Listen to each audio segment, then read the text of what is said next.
Lola Nene niyo talaga mahilig mang-alok yan. Pinipilit akong kuhanin yung isang tinapay na binigay ko sa kanya. Pinainom ko kasi siya ng Yakult tapos binigyan ko ng Tasty para merienda niya. Ayan, hindi mapakali.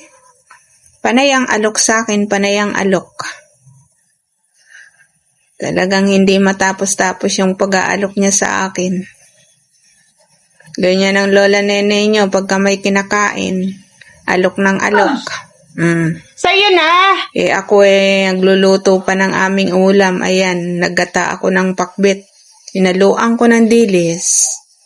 Yan, pinakain ko na yung Lola Nene nyo. Tawa-tawa ka pa. Sinubuan ko na lang at nakakaisip na namang umuwi. Hindi raw siya kakain at siya raw doon nakakain sa bahay nila. Sabi ko masarap ang ulam, kumain na kayo at susubuan ko kayo. Habang sinubuan ko napapangiti pa siya. Ewan ko at nakakaisip na namang umuwi ang Lola Nene nyo. Talagang ganun yata yung may mga demensya. Gusto puro pag-uwi ang nila. Parating may mga bag na dala-dala, nakasukbit. Hindi na maibaba yung bag niya, parating nang nakasukbit sa braso niya, sa balikat niya. Kaya ako na lang ang nagsubo. Ayaw niyang kumain. Nanay! Nasasakyan pa kaya? At yan nga, tinatanong niya kung may sasakyan pa raw. Talagang gustong-gustong umuwi.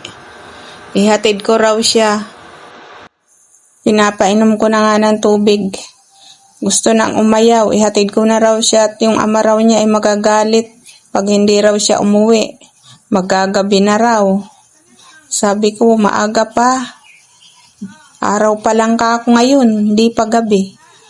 Pinapakain ko pa siya. Gustong-gustong umuwi. Ayaw talagang papigil.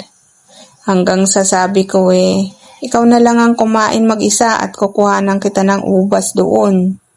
Yan. Opo, sa'yo yan. Main ka na. Habang kumakain lumabas ako. Pumunta ako sa harapan ng bahay namin. Tiningnan ko kung may ubas pa na hinog. Dahil nakaraang araw, pinagkukuha na namin mga hinog at nalalaglag lang. Panay ang ulan sa hapon, lakas pa ng hangin. Marami pa rin palang bunga guys. Ayan, kinuhanan ko ang Lola Nene nyo. Di pa rin maubos-ubos yung mga bunga niya. Marami pa rin nagsusulputan, no? Nakakatuwa lang tingnan kaso hindi sabay-sabay. Sa isang kumpol, mangilan-ngilan lang yung hinog na. Di mo tuloy mapitas ng tangkay-tangkay. Kailangan paisa-isa. At ito nga namang isa na to. Ayaw pa rin papigil sa pag-uwi. Kahit anong gawin kong kung anik-anik na katanungan para tumigil na sa pag-uwi Waipek. Paano ka po ba pumunta rito? Paano ka pumunta rito? Doon sa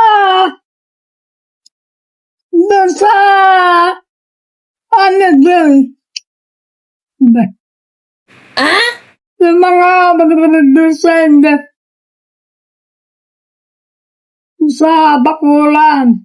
Hindi naman po ako nagdala sa inyo rito. Nandito na kayo. Dapat. Hindi naman po ako ang nagdala rito sa inyo. Bakit ako ang pinapahatid nyo?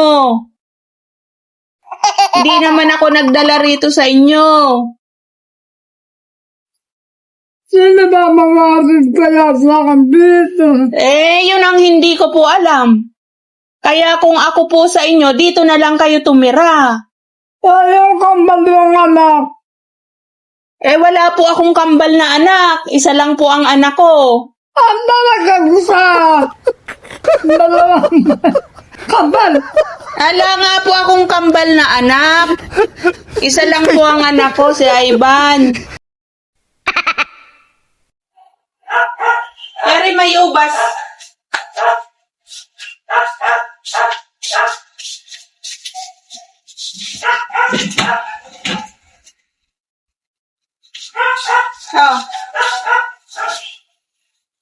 Main ka, ubas.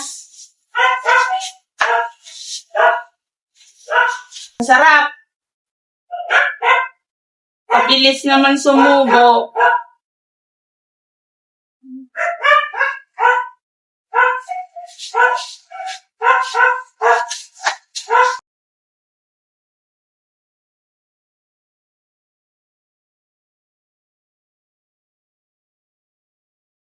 Natahimik saglit dahil sa ubas guys. Nakalimutang umuwi. Ewan ko lang pagka naubos yan. Maaalala na naman siguro niya yung kanyang pag-uwi. Pansamantagal lang yung ubas na yan.